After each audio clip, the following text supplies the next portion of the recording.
Kenyan President Uhuru Kenyatta has stayed on the expansionary path of his predecessor Mwai Kibaki, submitting a 1.6 trillion shilling budget. Joining us now to unpack the budget and other Kenyan funding options is Nikhil Hira, his tax partner at Deloitte East Africa. Nikhil, thanks so much for joining us this afternoon. Well, let's get to the crux of the issue here, because it's all good saying that we're looking at a budget that represents a 13.4% increase over the 1.45 trillion budget for the current year ending June the 30th. Main question is, how is this going to be funded?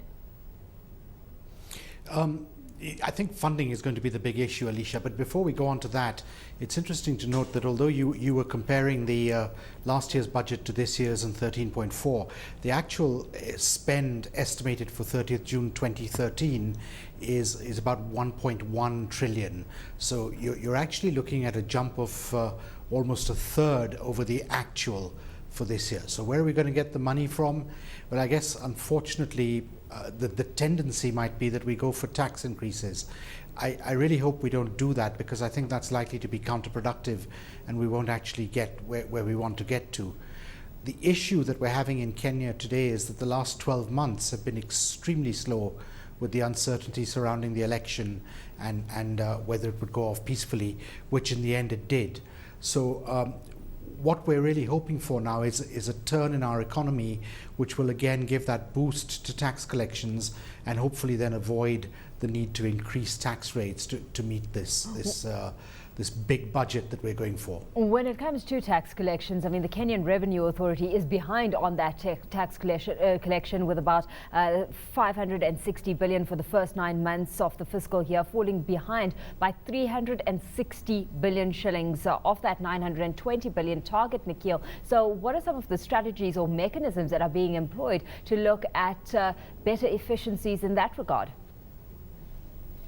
Well, I think what they're trying to do is to, as they've been trying for many years, is to try and widen the tax net.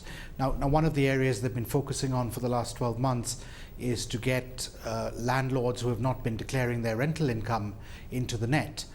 So there's a big publicity campaign. You see it in the newspapers every day. Landlords, make sure that you declare your rent come the 30th of June. And they've also, unfortunately for the big taxpayers, decided that they're going to do more auditing of big taxpayers, although to my mind I think they've probably reached the plateau on that. I mean, I can't see them gaining significant sums of money by going out after the same taxpayers over and over and over again. So we've got to find mechanisms of widening the net.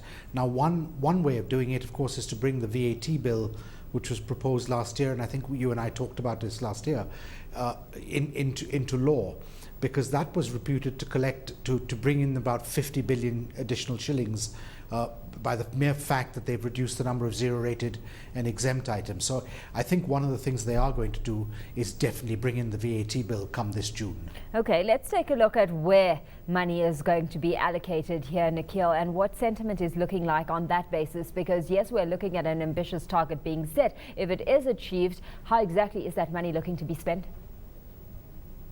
Well, a big chunk of it, just over 1 trillion shillings, is sitting in basically the various ministries, so running government.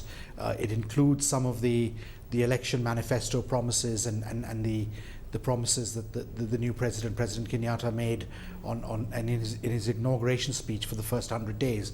So laptops for children, free maternity, etc. All that is included in there. There's quite a big chunk set aside for education, for agriculture, and then I think some 125 billion to boost the infrastructure, which is something that we've been working on for the last few years, and certainly Mr. Kenyatta's predecessor did set aside money for that, and I think that plan is going ahead, which is very important if we're going to attract the investment that we're really looking for, which in the end will mean that we'll meet our revenue targets as well.